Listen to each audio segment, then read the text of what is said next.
What's going on, everybody? Welcome back to Elijah Talks Ball. We got an episode that we can only record once a year. Pretty much, Heisman preview. It is going down Saturday night. Who's going to take home that beautiful bronze trophy? We got 4 candidates. We're going to break them all down. There's 2 who we definitely know are going to be the 2 that are getting the most votes. But we got to show some love to the other 2 guys. They deserve to be there, which is why they are there. So we're going to detail it all. We're going to give you all the information you need to know going into the program. Obviously, we're going to talk about some of the past Heisman winners. My favorite, personally. And then hit me in the comments with your guys's. I want to know. Was it Lamar Jackson? Was it Baker Mayfield and Kyler Murray back-to-back? Joe Burrow, obviously. Reggie freaking Bush. Mark Ingram. I mean, there's been some awesome Heisman winners along the road, so letting me know what you think. Even Jaden Daniels last year, I think we forget about the fact that he won the Heisman. He had an incredible season, so let me know in the comments who your favorite Heisman of all time was, and then who you think is going to win. So, without further ado, like and subscribe. Let's get this party started, and let's start off with the fact that I believe if you could ever split a Heisman Trophy award, this would be the year. Obviously, they're not going to unless somehow first, second, third, fourth, fifth votes are all tied, which the first 2 guys are not getting any votes besides first and second. There's no way they would finish third, fourth. If they do, get that guy off the fucking voting ballot. He wouldn't belong to be there. It's like the guy back in the X Games that gave Travis Pastrana a 9.7 on the first ever double backflip off a dirt bike. It's like, what are you doing, bro? Or the guy who didn't vote Ken Griffey Jr. in first ballot Hall of Fame. There was one guy left him off. Like, come on, guys. Like, get your head out of your ass. So, Travis Hunter, Ashton Jeanty, obviously the 2 favorites. They're going to be 1 and 2. And it's a tough one to decide from. I mean, these 2 guys both had just the most incredible years, plainly said. And they both carried their teams, one to a playoff berth, one to one of the most incredible turnarounds that we've seen in college football in my lifetime. It's been incredibly exciting to watch. It's been the best year of college football I've ever watched. It's also been the most involved year of college football I've ever watched. So just getting spoiled in every direction going on so far this year. So excited for the playoff bracket to start moving. We're going to be touching on that probably into next week. We're going to give you a prediction of all the games, the ones we're most excited for. It's going to be exciting, man. It's an exciting time. Bill Belichick just took the UNC coaching job. I mean, I'll tell you what. I never had Bill Belichick, Tar Heel head coach, on my fucking big no card. Big no. No, I did not have that on my bingo card ever, especially being a Pats fan. Never thought I would see him go to college, let alone UNC. Kind of ironic. Drake May, first round pick for the Patriots a year after Bill Belichick gets fired. One of the Tar Heel greats. So, just awesome shit going down in the college football landscape. And I got to say, this was one of the better years. And these 2 guys showed out. I know they've done some, co-MVPs with Steve McNair and Brett Favre. Barry Sanders and Brett Favre, I think, had one. Or Peyton Manning, Brett Favre. I know Brett Favre was in one of them. I don't know if that would happen, but these 2 guys are equally as deserving. And you see people going back and forth saying, you're an idiot. Travis Hunter's obviously the best player in the nation. He deserves it. And then another person says, snaps aren't stats. Just because he played a lot doesn't mean he should get it. It's like, guys, these dudes both incredibly deserve it. All right? And we have no control over who gets it. These guys balled out, and they're both going in the first round, high up as well. And they're going to make a shit ton of money. So they could probably care less what we think, but we're going to talk about it anyway. So, we're going to hit on Dillon Gabriel and Cam Ward first, just because, in all due respect, we know that they're not going to win. But we got to give them their flowers. They had great years.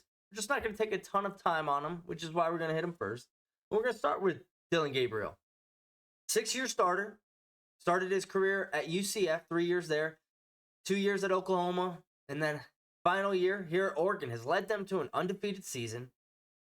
You know, they're the most consistent team. They definitely look like the fastest team against Penn State in the Big Ten championship. And Dillon Gabriel has been the point guard for that squad. He's a huge region. They are undefeated.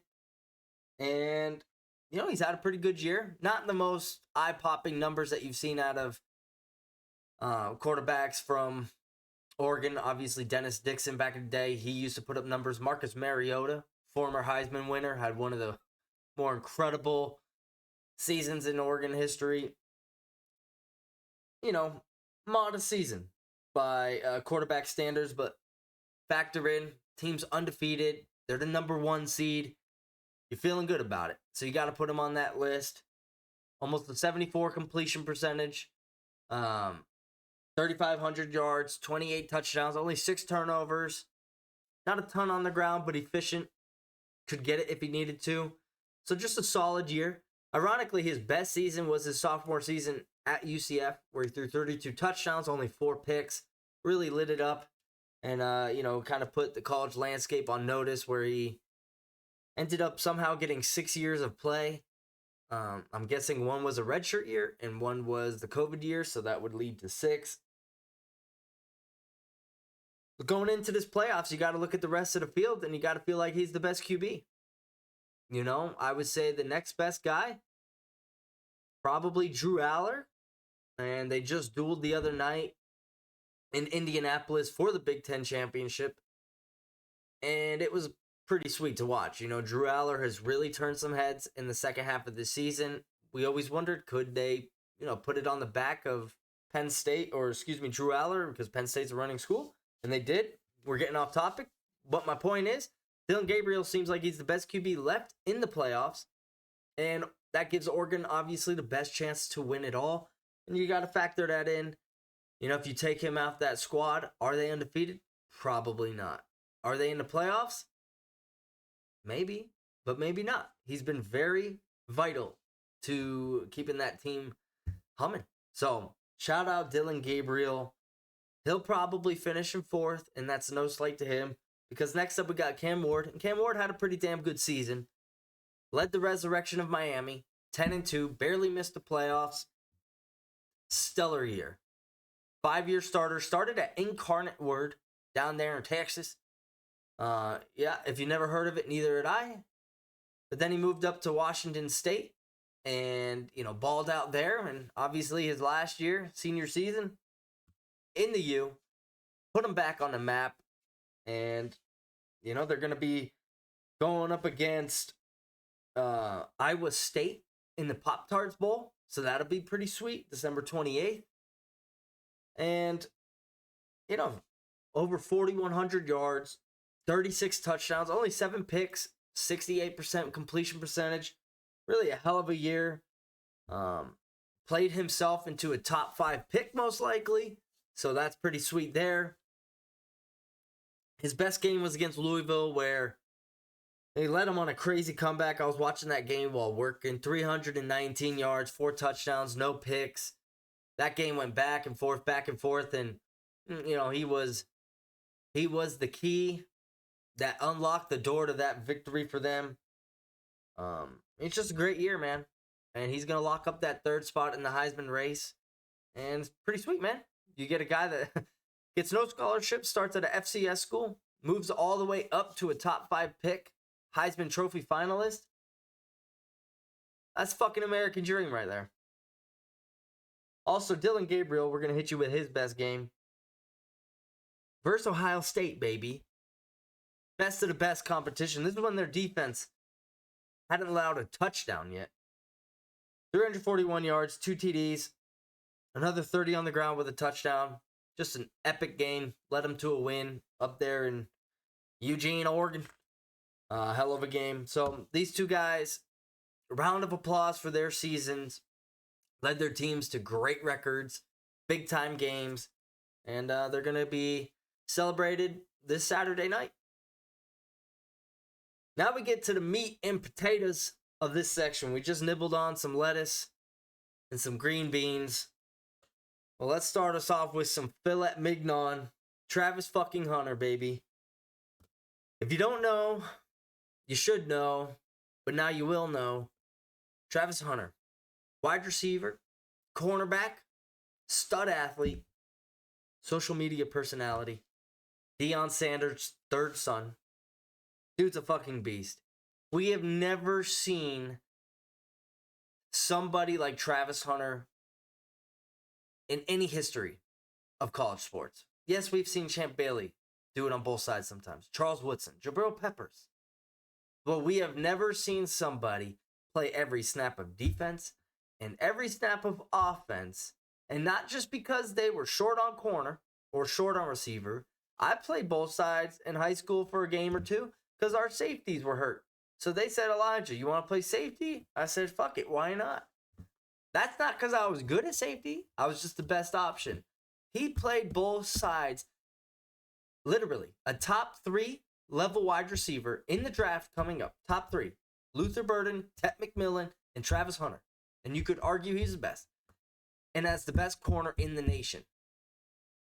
We've never seen that before. And we never will see that before. People are going to try. Same with baseball. They're going to try to be Shohei. But there's only one Shohei. There's only one Travis Hunter. And boy, did he give us a show this year. 92 catches, 1,100 yards, 14 touchdowns. That's just on offense, because on defense, 31 tackles, 11 pass defense, 4 interceptions, and a forced fumble. Just a freaking incredible year. But, man, we got to include the Heisman moment, and this Heisman moment is badass. If you haven't seen it, just go watch. Go type in Wheels on YouTube. He's got the best college football highlight videos. Baylor versus Colorado. Epic game. Hail Mary. Overtime. Travis Hunter makes an incredible tackle at the goal line. Literally. Like, if you thought the Malcolm Butler interception was close, this shit was just as close. Forces a fumble within an inch of the goal line to win the game. That's his Heisman moment. I mean, game-winning forced fumble to win the game that your team came back. Led you guys to a 9-3 record. They don't do that without him for sure. Just an incredible season. And consistently plays 100-plus snaps a game. And for the argument that says, you know, snaps aren't stats. Listen, this guy, like I said, he's not just going out there licking lollipops while guys are, you know, running around him. You know, he's not just an 11th guy. He's the guy on defense. You know, you got to count some of these snaps for stats. You know, it's not like he's padding this stuff. He's going out and he's locking the one side of the field down, and then he's shifting coverages on the other side of the ball over towards him. And, you know, when he committed to Jackson State, because Deion Sanders was there, it caused hoopla in the sports world. But he felt like Deion, being a two-way player at times in the NFL, gave him the best chance to really to run with the gifts that God gave him. And boy, has the fruits of his labor ripened, because he's going to win the effing Heisman, most likely. Do I agree with that? I don't know, because we got to talk about the next guy, because the next guy just as good. But before we move on to Ashton Jeanty, best game of the year for Travis Hunter. Week 3 against Colorado State, which, if you didn't watch last year, he actually got knocked out against Colorado State. Think like a lacerated kidney or something like that. He got smacked on the sideline by their safety. And that was, you know, when the Colorado State coach was throwing shade at Deion, and that, you know, in-state rivalry, there was a lot of feud in that game. The safety actually got death threats because they thought it was a dirty hit. Just a good hit, football. But his best game this year was against Colorado State. Ironically, said, well, I couldn't get you for 4 quarters last year, so I'm going to do 8 quarters worth of damage in 4 this year. 13 catches, 100 yards, 2 tutties. And then on defense, 5 tackles, an interception, and a pass deflection. Fucking incredible. You know, I can do that, but in Madden, he's doing this in real life. Pretty incredible. Moving on to the final candidate. And the guy who is going to be running side by side with Travis Hunter. And it's ironic because he's a running back. We got Ashton freaking Jeanty. If you haven't seen the movie Fury and the tank that they drive around in, it's okay. Just watch Ashton Jeanty highlights and you'll get an idea because he's built like a freaking tank. And he runs like one as well. 5'7", 220 pounds. It says 5'9" on his sports reference page. He ain't 5'9". There's no way. Dude is built like a fire hydrant. He is the reason Boise State is in the college football playoff. The only reason they won the Mountain West and are now getting a bye in the first expanded playoff. He has been unstoppable. Teams consistently put extra men in the box. It does not matter. He runs them over. First of all, everybody can say, well, they're playing against Hawaii and San Diego State. That's not exactly the SEC. Like, dude, it's not like they have a snowplow opening up lanes for him. This guy is carrying multiple people on his way to first downs, on his way to touchdowns. He's an absolute beast. If you said, all right, dude, we're going to fly you out to Arizona and you can either eat a cactus or you can try to tackle Ashton Jeanty, I'm going to say, what time's my flight, bro? This guy is a horse. Yeah, and not a Clydesdale, one of those short, tiny horses, but he's got the power of a Clydesdale. He's a freaking animal. He's only 132 yards from breaking Barry Sanders' all-time record for most rush yards in a season. 344 carries, 2,497 yards, 29 touchdowns. Added another 116 through the air, 20 catches and a tutty there. 30 total touchdowns on the year. Crazy part about this is they were up so much because he was running like a madman that he sat out a lot of the second half. So just imagine if he kept playing, boy, he would have racked up some crazy, crazy numbers. They're already crazy. But we're talking like, X still stalks you 2 years later crazy. Heisman moment for this guy. Just last weekend, Friday night, hanging out with my girlfriend, watching Boise State versus UNLV on our big 90-inch screen TV. We got the nice LED strip in the background. We had it Boise blue. And what were we all tuning into that game to see? We were watching it to see if Ashton Jeanty could break off a big run. And with 20 seconds left in the first half, when they were just saying, yeah, we're going to go in with a 14-0 lead. We're just going to run the ball one more play. And we're going to run towards the tunnel. This guy breaks off a 75-yard house call. Breaks it open, 21-0. That's the Heisman moment, baby. He's carried his team the entire season. And he says, why do we need to bring this into the second half? We haven't been all year. Let's just end it right now. And he did just that. You could feel how deflating that was for UNLV, but then how uplifting it was for Boise State. He is the life and the blood of that team. And to break one off, 20 degrees out, right before halftime, the star player gets it done. I mean, that place was rocking. I was hyped up, basically telling my girlfriend every single thing about Ashton Jeanty. She's excited. It was a cool moment. It's what you watch these games for. To watch the best players make the best plays. He's obviously the top running back prospect. And, some people will say, well, he dominated a shitty conference. Okay. Yeah, they're not the greatest teams in there. But let's not act like Boise State was Alabama put in the MAC. It's not like fucking LSU was just playing in the ACC or the AAC for that fact. Like, Boise State's not loaded either. So he's playing with comparable talent. He's just that much better. That made it look like, he's playing against high schoolers. No, he's playing against college dudes. And, a chunk of those are going to go to the NFL. But he made them look like Pee-wee football players. His best game of the year, there's two. One, because of the opponent.